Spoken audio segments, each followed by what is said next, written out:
നമുക്ക് രേവതിയുടെ സച്ചിയുടെ നാളത്തെ നല്ലൊരു കഥ കേട്ടാലോ? അതിനുമ്പ് ഒരു കാര്യം പറഞ്ഞോട്ടെ. എല്ലാ ദിവസവും ഉച്ചയ്ക്ക് രേവതിയുടെ സച്ചിയുടെ പിറ്റേ ദിവസത്തെ വിശേഷങ്ങൾ ചാനലിനകത്ത് അപ്ലോഡ് ചെയ്യുന്നുണ്ട് കേട്ടോ. അതോടൊപ്പം തന്നെ നിധിയുടെ സുധീഷിന്റെ വിശേഷങ്ങളൊക്കെ വൈകുന്നേരം ചാനലിനകത്ത് അപ്ലോഡ് ചെയ്യുന്നുണ്ട്. വീഡിയോ ഇഷ്ടപ്പെടുവാണെങ്കിൽ നിങ്ങളൊന്ന് ഹൈപ്പ് ചെയ്യാനും മറക്കരുത് കേട്ടോ. അങ്ങനെ നാളത്തെ കഥയിൽ നമ്മൾ കാണുന്നത് ഇങ്ങനെ പണം അടിച്ചു മാറ്റണം. 2 ലക്ഷം രൂപ അത് അടിച്ചു മാറ്റാനായിട്ട് ഭാമയുടെ വീട്ടിലേക്ക് വരുവാണ് ശ്രുതി. ആ സമയം ചന്ദ്രമതി അവിടെ ഉണ്ടായിരുന്നു. അങ്ങനെ അവർ രണ്ടുപേരും കൂടെ സംസാരിച്ചിരിക്കുന്ന സമയത്താണ് ശ്രുതി അങ്ങോട്ടേക്ക് വരുന്നത്. ശ്രുതിയെ കണ്ടു കഴിഞ്ഞപ്പോൾ ചന്ദ്രമതി ചോദിച്ചു, നീ എന്താ ഇവിടെ? അതെ, ഇവിടെ അടുത്ത് വിട്ട് എനിക്കൊരു മേക്കപ്പ് ഉണ്ടായിരുന്നു, അപ്പൊ അതിന് വേണ്ടിയിട്ട് ഞാൻ വന്ന. അവരുടെ വീട്ടിലൊരു ഫംഗ്ഷൻ ആയിരുന്നു പറഞ്ഞു. ഓ, അപ്പൊ അതുകൊണ്ട് ഇങ്ങോട്ടേക്ക് വന്നാണെന്ന് ചോദിച്ചു. അതെ, അപ്പോൾ ആന്റി ഇവിടെ ഉണ്ടെന്നറിഞ്ഞേ, അതാ ഞാൻ ഇങ്ങോട്ടേക്ക് പോന്നേന്ന് പറഞ്ഞു. പിന്നീട് ഒരു കവർ എടുത്ത് അങ്ങോട്ട് കൊടുക്കുകയാണ് ഭാമയുടെ കയ്യിലേക്ക്. അപ്പോഴേക്കും ഭാമ വെച്ചു, ഇതെന്താ മോളെ? അതെ, ഫംഗ്ഷൻ ആയിരുന്നല്ലോ, അപ്പൊ അവിടെ വെച്ച് കുറെ സ്വീറ്റ്സും കാര്യങ്ങളൊക്കെ എനിക്ക് കിട്ടിയിട്ടുണ്ടായിരുന്നു. അപ്പൊ അത് ഞാൻ ഇങ്ങോട്ടേക്ക് കൊണ്ടുവന്നു. ഇവിടെ ആന്റി ഉണ്ടെന്ന് എനിക്കറിയായിരുന്നു, അതുകൊണ്ട് ഞാൻ ഇങ്ങോട്ടേക്ക് വന്നേന്ന് പറഞ്ഞു. രണ്ടുപേരും കൂടെ കഴിക്കാൻ പറഞ്ഞു. അത് കേട്ട് കഴിഞ്ഞപ്പോ ചന്ദ്രമതിയുടെ മുഖമൊക്കെ അങ്ങോട്ട് തിളങ്ങി. ആഹാ, കൊള്ളാലോ, മോൾ എനിക്ക് വേണ്ടി കൊണ്ടുവന്നാണെന്ന് ചോദിച്ചു. അതെ, വീട്ടിലേക്ക് കൊണ്ടുപോയിട്ടുണ്ടെങ്കിൽ എല്ലാവരും ഉണ്ടല്ലോ, അപ്പൊ അതുകൊണ്ട് ഞാൻ ഇവിടേക്ക് വന്നേ. ഇവിടെയാണെങ്കിലും പിന്നെ ഭാമാന്റി ആന്റി തന്നെയല്ലേ ഉള്ളൂ, അതുകൊണ്ടാണ് ഞാൻ ഇങ്ങോട്ടേക്ക് കൊണ്ടുവന്നതെന്ന് പറഞ്ഞു. അത് കേട്ടപ്പോൾ ചന്ദ്രമതി പറഞ്ഞു, നോക്കടി ബാമേ, എൻ്റെ മരുമോൾക്ക് എന്നോട് എത്രമാത്രം സ്നേഹമാണ്. അതൊക്കെ പറഞ്ഞിട്ട് കവറൊക്കെ തുറന്നു നോക്കണം. ഭയങ്കര സന്തോഷമായി, നല്ല സ്വീറ്റ്സും കാര്യങ്ങളൊക്കെ ഉണ്ടായിരുന്നു. അപ്പോഴേക്കും ശ്രുതി പറഞ്ഞു, അതെ ഇത് കഴിക്കുക എന്നൊക്കെ പറഞ്ഞുകൊണ്ട് അങ്ങനെ സെർവ് ചെയ്യുകയാണ്. ഭയങ്കര സന്തോഷത്തോടെ രണ്ടുപേരും കൂടെ കഴിക്കുകയാണ്. ആ സമയത്ത് ശ്രുതിയുടെ നെഞ്ചിനകത്ത് പടപട ഇടിപ്പ. എത്രയും പെട്ടെന്ന് ആ പണം കൈക്കലാക്കണം. പിന്നീട് ശ്രുതി ഫോൺ എടുത്തു. തൻ്റെ ഫോണിലേക്ക് ഒരു കോള് വരുന്നതായിട്ട് ആക്ട് ചെയ്തിട്ട് ആ ഫോണും എടുത്തോണ്ട് അങ്ങോട്ട് മാറി പോയി സംസാരിക്കുകയാണ്. ആണോ, ഇവിടെ റേഞ്ച് കിട്ടുന്നില്ല, ഹലോ പറഞ്ഞോ മാഡം എന്നൊക്കെ പറയണം. പിന്നീട് പതുക്കെ സ്റ്റെയർ കേസ് കയറി മുകളിലേക്ക് പോവാണ്. ഈ സമയം കഴിക്കുന്നതിൻ്റെ ധൃതിയിൽ ചന്ദ്രമതി ഭാമയെ അത് ശ്രദ്ധിച്ചത് പോലില്ല. അങ്ങനെ മുകളിലത്തെ മുറിയിൽ ചെന്നു. അവിടെ അലമാരി ഉണ്ടായിരുന്നു. അലമാരിക്കകത്ത് കീ ഇരിക്കണേന്നുള്ള കാര്യമൊക്കെ അറിയാം. അത് എവിടെയാ എങ്ങനെയെന്നൊക്കെ അറിയായിരുന്നു. ഇന്നലെ ഭാമാൻറ്റി കാണിച്ചു തന്ന പണം ഇരിക്കുന്ന സ്ഥലവും കീയൊക്കെ. അങ്ങനെ ഒടുവിൽ ആ കീ എടുത്തു. പണം നോക്കി, കൃത്യസ്ഥലത്ത് തന്നെ പണം ഇരിപ്പുണ്ട്. 2 ലക്ഷം രൂപ അതെടുത്ത് ബാഗിനകത്തേക്ക് വെച്ചു. എന്നിട്ട് ഒന്നും അറിയത്തില്ലാത്ത മട്ടിൽ സ്റ്റെയർ കേസ് ഇറങ്ങി ഫോൺ വിളിച്ചുകൊണ്ട് താഴേക്ക് വരുവാണ്. അപ്പോഴേക്കും ഭാമ ചോദിച്ചു, അല്ല മോള് കഴിക്കണില്ലേന്ന് ചോദിച്ചു. ഞാൻ അവിടെ നിന്ന് കഴിച്ച, നിങ്ങൾക്ക് വേണ്ടി കൊണ്ടുവന്നാന്ന് പറഞ്ഞു. ചന്ദ്രമതി പറഞ്ഞു, അല്ലേലും എനിക്കറിയാം എൻ്റെ മോൾക്ക് മാത്രമേ എന്നോട് സ്നേഹമുള്ളൂ, വേറെ 2-3 ആൾമാരുണ്ട്. അല്ല, ഒരുത്തിയുടെ കാര്യം പറഞ്ഞിട്ട് കാര്യമില്ല, അവളെ ഞാൻ മരുമോളായിട്ട് പോലും അംഗീകരിച്ചിട്ടില്ല, രേവതിയെ. പിന്നെ വർഷയുണ്ട്. ഓ, അവളെന്ത് ചെയ്യാനാ, അവൾക്ക് ഇച്ചിരി പണത്തിന്റെ ഹുങ്ക് കൂടുതലാന്ന് പറഞ്ഞു. പിന്നെ ഞാൻ മോളായിട്ട് അംഗീകരിച്ചിരിക്കുന്ന ഈ ഒരാളെ മാത്രമേ ഉള്ളൂ, ശ്രുതി എന്ന് പറയാണ്. പിന്നെ ഒരുത്തി ഉണ്ടാക്കി തരുന്ന ആഹാരം കഴിച്ച് എൻ്റെ നാവിന്റെ രുചിയൊക്കെ പോയി. ഇത്ര നല്ല രുചിയോടുള്ള ആഹാരം അടുത്ത കാലത്തൊന്നും കഴിച്ചിട്ടില്ല എന്ന് പറഞ്ഞു. ബാബു പറഞ്ഞു, അല്ല രേവതി നന്നായിട്ട് ആഹാരം ഉണ്ടാക്കൂല ചന്ദ്രൻ. ഓ, എന്ത് ചെയ്യാനാ, അവൾ ഉണ്ടാക്കും പോലും വായിക്ക് വെച്ചു കഴിക്കാൻ കൊള്ളാം, വായി വെച്ച് കഴിക്കാൻ കൊള്ളാവും.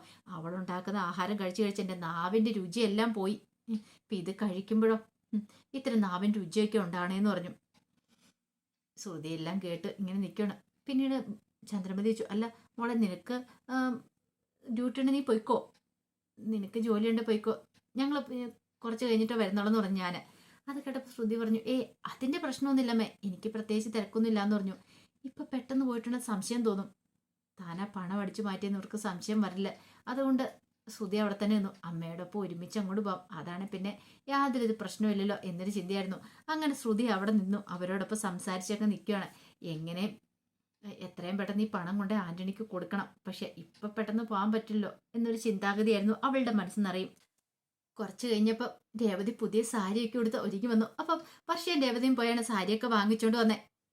പരസ്യത്തിന് വേണ്ടിയിട്ട് എത്രയും പെട്ടെന്ന് തന്നെ ഒരു പരസ്യം ചെയ്യുവാണെങ്കിൽ, അത് സോഷ്യൽ മീഡിയ അപ്ലോഡ് ചെയ്യുവാണെങ്കിൽ ഒരു പക്ഷേ സ്റ്റേജ് ഡെക്കറേഷനും കാര്യങ്ങളൊക്കെ കിട്ടുമല്ലോ എന്നൊരു ചിന്തയായിരുന്നു രേവതിയുടെ മനസ്സിൽ. അങ്ങനെ സാരിയൊക്കെ കൊടുത്ത് ഒരുങ്ങി വന്നു കഴിഞ്ഞപ്പോഴത്തേനും സച്ചി അമ്പരപ്പോട് നോക്കണം, കൊള്ളാലോ, ഇപ്പം നിന്നെ കണ്ടാൽ മനസ്സിലാവില്ല, നല്ല ഭംഗിയുണ്ട് കാണാനെന്ന് പറഞ്ഞു. അപ്പോഴേക്കും രേവതി പറഞ്ഞു, പോ സച്ചിയേട്ട അവിടുന്ന്. അല്ല, സത്യമായിട്ടാ പറയണേ, നിന്റെ ഷേപ്പേ മാറിപ്പോയെന്ന് പറഞ്ഞു. എനിക്ക് പോലും നിന്നെ കണ്ടിട്ടുണ്ടെങ്കിൽ മനസ്സിലാക്കാൻ ബുദ്ധിമുട്ടുണ്ടെന്ന് പറഞ്ഞു. അത് കേട്ടപ്പോൾ വർഷ പറഞ്ഞു, അതാണ് ഞാൻ എന്നൊക്കെ പറഞ്ഞ് വർഷ പറയാണ്. അതെ, ഇനി കുറച്ച് ഫോട്ടോസും വീഡിയോസും ഒക്കെ എടുക്കണം. ഒരു കാര്യം ചെയ്ത് രേവതി ചേച്ചി ക്യാറ്റ് വാക്ക് നടത്താൻ പറയാണ്. ക്യാറ്റ് വാക്ക് അതെങ്ങനെയാ, എനിക്കറിയില്ല, ഇങ്ങോട്ട് വാ, ഞാൻ കാണിച്ചു തരാമെന്ന് പറഞ്ഞു. പിന്നീട് വർഷ ഒന്ന് ക്യാറ്റ് വാക്ക് നടത്തി കാണിച്ചു കൊടുത്തു. എങ്ങനെയുണ്ട്, ഇങ്ങനെ നടക്കണമെന്ന് പറഞ്ഞു. അല്ല വർഷേ, എനിക്കിതൊന്നും വരത്തില്ല എന്ന് പറഞ്ഞു. വരും, പരിശ്രമിച്ചാൽ എല്ലാവരെ കൊണ്ട് സാധിക്കുന്ന കാര്യമുള്ളെന്ന് പറഞ്ഞു. അങ്ങനെ രേവതി ക്യാറ്റ് വാക്കൊക്കെ ഒന്ന് ചെയ്യുവാണ്. പിന്നീട് പറഞ്ഞു, അതെ അത് മാത്രമല്ല, സ്വന്തം കടയ്ക്ക് വേണ്ടി പരസ്യം ചെയ്യുന്നതല്ലേ, അപ്പം അതുകൊണ്ട് ഒന്ന് രണ്ട് വാക്ക് സംസാരിക്കണം. അപ്പോൾ സ്റ്റേജ് ഡെക്കറേഷൻ്റെ ഒരു ഫോട്ടോയൊക്കെ വെച്ച് രേവതി ചേച്ചിയുടെ വീഡിയോസും കാര്യങ്ങളും പിന്നെ രേവതി ചേച്ചി പറയുന്ന കാര്യങ്ങളൊക്കെ വെച്ച് വീഡിയോ സോഷ്യൽ മീഡിയ അപ്ലോഡ് ചെയ്യുവാണെങ്കിൽ ഒരു പക്ഷേ സ്റ്റേജ് ഡെക്കറേഷനൊക്കെ വരുമ്പോൾ ചേച്ചിയുടെ ഫോൺ നമ്പറിലേക്ക് ആൾക്കാർ വിളിക്കുമെന്ന് പറഞ്ഞു. സച്ചി പറഞ്ഞു അങ്ങനെ തന്നെ വേണം, അതിന് കുറച്ച് ഫോട്ടോസും കൂടെ വേണമെന്ന് പറഞ്ഞു. രേവതി പറഞ്ഞു ഇത് മതി, ഇങ്ങനൊന്നും പോരാന്ന് പറഞ്ഞ് കുറേ പോസൊക്കെ കാണിച്ചു കൊടുക്കണം. അങ്ങനെ രേവതിയെ കൊണ്ട് അതൊക്കെ ചെയ്യിക്കുക. ഒടുവിൽ സച്ചി പറഞ്ഞു രേവതി നീ 2-3 പോസും കൂടെ ഇടാൻ പറഞ്ഞു. അങ്ങനെ ഓരോന്നൊക്കെ ഇങ്ങനെ കൊടുത്തോണ്ടിരിക്കുക. ആ സമയത്ത് വർഷ പറഞ്ഞു അതെ സച്ചേണ്ണും കൂടെ നിന്ന് കാണിച്ചു കൊടുക്കാനൊക്കെ പറഞ്ഞു. അപ്പോഴാണ് ശ്രീകാന്ത് വരുന്നത്. ശ്രീകാന്തിനെ കണ്ടപ്പോൾ രേവതിക്ക് ആവപ്പെട്ട് ചമ്മലായി. ഇത് ശ്രീകാന്ത് വരുന്നുണ്ടെന്ന് പറഞ്ഞു. ശ്രീകാന്ത് വന്നിട്ട് ആഹാ ഇതെന്താ ഇവിടെ, ആ കൊള്ളാലോ ചേച്ചിനെ കാണാൻ നല്ല ഭംഗിയുണ്ടല്ലോ എന്ന് പറഞ്ഞു. അത് കേട്ടപ്പോൾ വർഷം പറഞ്ഞു എങ്ങനെയുണ്ട് സുന്ദരിയല്ലേന്ന് ചോദിച്ചു. അതെ ചേച്ചി പുതിയ ബിസിനസ് തുടങ്ങാൻ പോവാന്ന് പറഞ്ഞു. പുതിയ ബിസിനസ്സോ, അതെന്താ? സ്റ്റേജ് ഡെക്കറേഷനും കാര്യങ്ങളും. സ്റ്റേജ് ഡെക്കറേഷൻ, അതെ ചേച്ചിക്ക് പൂവിന്റെ ബിസിനസ് ആണല്ലോ, അങ്ങനെയാണ് ചേച്ചി പറയുന്നത്. ചേച്ചിക്ക് സ്റ്റേജ് ഡെക്കറേഷനും കൂടെ എടുക്കാൻ പറ്റുമെന്നാ. ഒരു പക്ഷേ കല്യാണത്തിനും പിന്നെ അല്ലാത്ത ഫംഗ്ഷനും കാര്യങ്ങളൊക്കെ വരുന്ന സമയത്ത് സ്റ്റേജ് ഡെക്കറേഷനൊക്കെ നടത്താമല്ലോ. അപ്പോൾ അതിന് വേണ്ടിയിട്ട് ഒരു പേജ് ക്രിയേറ്റ് ചെയ്ത് അതിനകത്ത് 1-2 ഫോട്ടോസും കാര്യങ്ങളൊക്കെ ഇടാൻ വേണ്ടിയിട്ടാന്ന് പറഞ്ഞു. അത് കൊള്ളാം, എനിക്ക് ഇഷ്ടപ്പെട്ടെന്ന് പറഞ്ഞു. അങ്ങനെ ശ്രീകാന്തും കൂടെ അവരോടൊപ്പം ചേരുവാണ്. ആ സമയത്ത് സച്ചി പറഞ്ഞു നീ ഇങ്ങോട്ടേക്ക് തിരിഞ്ഞു നിൽക്കാൻ പറഞ്ഞു. അങ്ങനെ രേവതിയെ തനിക്ക് അഭിമുഖമായിട്ട് നിർത്തി. എന്നിട്ട് പറഞ്ഞു ഈ സാരി ഇങ്ങനെ വെടുത്തി പിടിക്കുക, അതിൻ്റെ തുമ്പ് അങ്ങനെയൊക്കെ പറഞ്ഞു കുറേ ഫോട്ടോസും കൂടി എടുക്കുകയാണ്.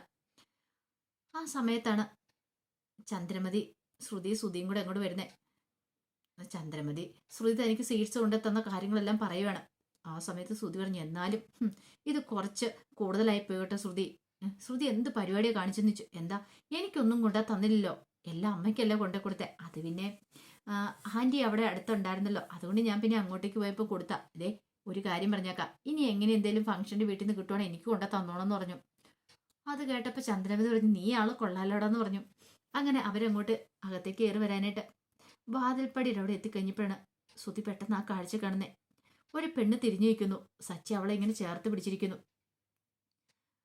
ഈ സമയത്ത് ശ്രുതി പെട്ടെന്ന് ചന്ദ്രമതി വിളിച്ചു അമ്മയെ ഓടി വന്നേ ഇങ്ങ് നോക്കാൻ പറയണ. ശ്രീകാന്തും വർഷ പെട്ടെന്ന് അങ്ങോട്ട് സൈഡിലേക്ക് മാറി നിന്നു. അവരെ കണ്ടില്ല ഇവര് 3 പേരും കൂടെ. അമ്മ ഇതെങ്ങ് നോക്ക്, സച്ചി ഏതോ ഒരു പെണ്ണിനെ വിളിച്ചുകൊണ്ട് വന്ന് ഇത് കണ്ടോ ഹാളിൽ കിടന്ന് ഓരോ കൂത്ത് കാണിക്കുന്ന കണ്ടോ, ഇതെന്താ അമ്മയെന്നൊക്കെ ചോദിച്ചു. അപ്പോഴേക്കും ചന്ദ്രൻ വെച്ചു എന്താടാ നീ ഇത് ആരെയാടാ കൂട്ടിക്കൊണ്ടു വന്നേ? ഓ അതൊരു പരസ്യത്തിന് വേണ്ടിയിട്ട് ബോംബെ എന്നൊരു പെണ്ണിനെ കൊണ്ടുവന്നാ. ബോംബെ എന്നൊരു പെണ്ണിനോ? എടാ നിനക്കെന്താ തലയ്ക്ക് ഭ്രാന്തുണ്ടോ? ഞാൻ കരുതി നിനക്ക് മദ്യപാനം മാത്രം ഉണ്ടായിരുന്നുള്ളെന്ന്. ഇപ്പൊ നിനക്ക് പെണ്ണുപിടിയും തുടങ്ങിയല്ലേ? നീ ആള് കൊള്ളാലോ, ആളില്ലാത്ത സമയത്ത് വീട്ടിലൊരു പെണ്ണിനെ കൊണ്ടുവന്നിട്ട് അവളെന്തിയെ രേവതി എന്തിയെന്ന് ചോദിച്ചു. ഇത് കേട്ടപ്പം സച്ചു പറഞ്ഞ് എന്തിനാ അവളെ അന്വേഷിക്കണമെന്ന് ചോദിച്ചു. അവളെന്തിയെ അവളെ ഒന്ന് കാണട്ടെ, അവളിത് എവിടെ പോയി കിടക്കുക? ഭർത്താവിനെ അവൾക്ക് നിയന്ത്രിക്കാൻ പറ്റുന്നില്ല. എടാ അവളും കൂടെ അറിഞ്ഞിട്ടാണോ ഇത്? പിന്നെ അവളോട് പറഞ്ഞിട്ടല്ലേ ഇതൊക്കെ ചെയ്യുന്നേ. എടാ ഇന്ന് അവൾ വരുമ്പോൾ നിന്നെ ശരിയാക്കും. ഒരു കാര്യം ഞാൻ പറഞ്ഞേക്കാം, അവളെ എങ്ങാനും ചതിക്കാനും നിന്റെ പുറപ്പാടെങ്കിലും ഉണ്ടല്ലോ എന്നൊക്കെ പറഞ്ഞൊരു ചന്ദ്രമതി കിടന്ന് തുള്ളുവാണ്. രേവതിക്ക് ഭയങ്കര വിഷമായി. പെട്ടെന്ന് രേവതി സച്ചിയുടെ കൈ തട്ടി മാറ്റി അങ്ങ് തിരിഞ്ഞു. രേവതിയെ കണ്ടുകഴിഞ്ഞപ്പോൾ ചന്ദ്രമതി ഒരു അമ്പരപ്പോഴോട് നോക്കുവാണ്. നീയോന്ന് ചോദിച്ചു. രേവതി പറഞ്ഞു അമ്മേ അത് പിന്നെ ഞാനായിരുന്നു, ഒരു പരസ്യത്തിന് വേണ്ടിയിട്ട് കുറച്ച് ഫോട്ടോസ് എടുക്കാൻ വേണ്ടിയിട്ടാണ് ഞാൻ മേക്കപ്പ് ഇട്ട് നിന്നെന്ന് പറഞ്ഞു.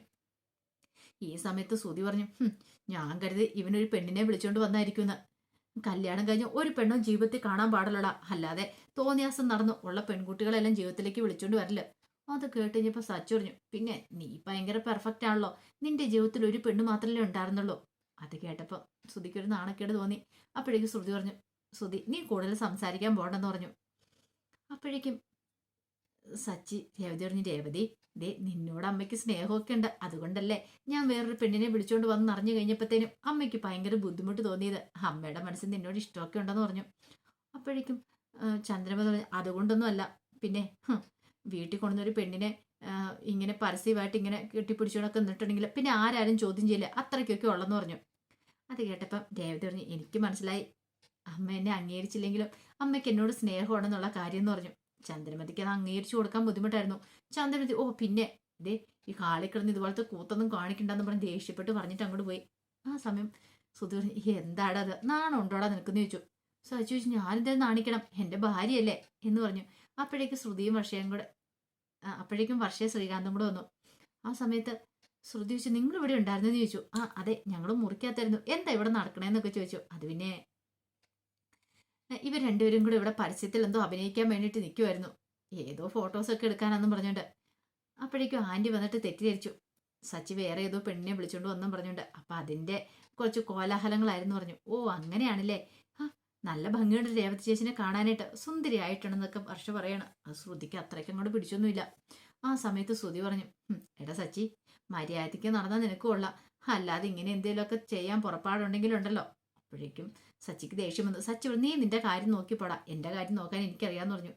ശ്രുതിയോട് പറഞ്ഞു, കൂടുതലൊന്നും പറയാൻ പോണ്ട, നീ ഇങ്ങോട്ട് വാ ശ്രുതി എന്നും പറഞ്ഞുകൊണ്ട് ശ്രുതിയുടെ കൈയും പിടിച്ചോണ്ട് ശ്രുതി അവിടെ നിന്ന് അങ്ങോട്ട് പോയി. അപ്പോഴേക്കും വർഷ വന്നിട്ട് രേവതിയോടും, ചേച്ചി ഇത് കണ്ട അമ്മയ്ക്ക് പോലും മനസ്സിലായല്ലോ, അത്ര നല്ല മേക്ക് ഓവറാ ചേച്ചി നടത്തിയിരിക്കുന്നത്, ചേച്ചിനെ കാണാനും നല്ല ഭംഗിയുണ്ട്. അപ്പോഴേക്കും സച്ചി പറഞ്ഞു, കുറച്ച് ഫോട്ടോസൊക്കെ എടുത്തിട്ടില്ലേ, അതൊക്കെ എൻ്റെ ഫോണിനകത്തേക്ക് ഇട്ട് തരണം. അതൊക്കെ ഞാൻ ഇട്ടുതരാം, അത് മാത്രമല്ല ഞാൻ നെറ്റിനകത്ത് അപ്ലോഡ് ചെയ്യുകയും ചെയ്യാം, സോഷ്യൽ മീഡിയയിൽ പരസ്യം വെച്ച് അപ്ലോഡ് ചെയ്യാം, അങ്ങനെയാണെങ്കിൽ ചേച്ചിക്ക് കുറേ ഓർഡറും കാര്യങ്ങളൊക്കെ കിട്ടുമെന്ന് പറഞ്ഞു. സ്റ്റേജ് ഡെക്കറേഷൻ്റെ രേവതിക്കും ഭയങ്കര സന്തോഷമായിരുന്നു. പിന്നീട് കുറച്ച് സമയം കഴിഞ്ഞ് കഴിഞ്ഞപ്പോൾ ശ്രുതി മീരയും കൂട്ടി നേരെ ആന്റണിയെ കാണാനായിട്ട് ചെല്ലുവാണ്. അങ്ങനെ ചെന്ന് കഴിഞ്ഞപ്പോൾ ആന്റണി ചോദിച്ചു, പണം കൊണ്ടുവന്നിട്ടുണ്ടോ എന്ന് ചോദിച്ചു. അങ്ങനെ ശ്രുതി പണം എടുത്ത് അങ്ങോട്ട് കൊടുക്കുകയാണ്. ആന്റണി അത് എണ്ണി നോക്കുകയാണ്. വിശ്വാസം ഇല്ലാഞ്ഞിട്ടല്ല, പക്ഷെ പണം നമ്മൾ എപ്പോഴും ഉറ്റ സുഹൃത്തുക്കളാണെങ്കിലും ശരി, അച്ഛനും അമ്മയുടെ കയ്യിൽ നിന്നാണെങ്കിലും ശരി, നമ്മൾ എണ്ണി നോക്കിയിട്ട് വേണം എടുക്കാനെന്ന് പറഞ്ഞു. അങ്ങനെ എണ്ണി തിട്ടപ്പെടുത്തി. 2 ലക്ഷം രൂപയുണ്ട്. പിന്നീട് കൂട്ടാണ്ട് പറഞ്ഞു, ആ സീറ്റ്സും കൊടുക്കാൻ പറഞ്ഞു. അപ്പോഴേക്കും മീര വെച്ച്, ഇതെന്താ 2 ലക്ഷം രൂപ മേടിച്ചിട്ട് 100 രൂപയുടെ സീറ്റ്സ് കൊണ്ട് വെച്ചിരിക്കുന്നു, എടുത്ത് കഴിക്കുക, ഒരു നല്ലൊരു കാര്യം നടന്നിരിക്കുമല്ലേ. അപ്പോഴേക്കും ശ്രുതി പറഞ്ഞു, അവന്റെ കാര്യം എങ്ങനെ, നവീന്റെ കാര്യം, അതെ അവനെ എത്രയും പെട്ടെന്ന് തന്നെ പുറത്തോട്ട് ഹോസ്പിറ്റലിൽ കൊണ്ടുള്ള ഏർപ്പാടുകളൊക്കെ നടത്തിക്കോളാം, അവൻ ഇപ്പൊ തന്നെ ഇവിടുന്ന് കടത്തും, ആ കാര്യം ഓർത്ത് പേടിക്കണ്ട. ദേ അവൻ പോലും എനിക്കിനി ഒരു പ്രശ്നം ഉണ്ടാകാൻ പാടില്ല, അറിയാലോ, ഒരു പ്രശ്നം ഉണ്ടാകത്തില്ല, പണം വാങ്ങിച്ചിട്ടുണ്ടെങ്കിൽ അതിനുള്ള ജോലി ഈ ആന്റണി ചെയ്തിരിക്കും, ആന്റണിയെ വിശ്വസിക്കാന്ന് പറഞ്ഞു. അങ്ങനെയാണെങ്കിൽ എനിക്ക് പ്രശ്നമില്ല, അല്ലെങ്കിലുണ്ടല്ലോ.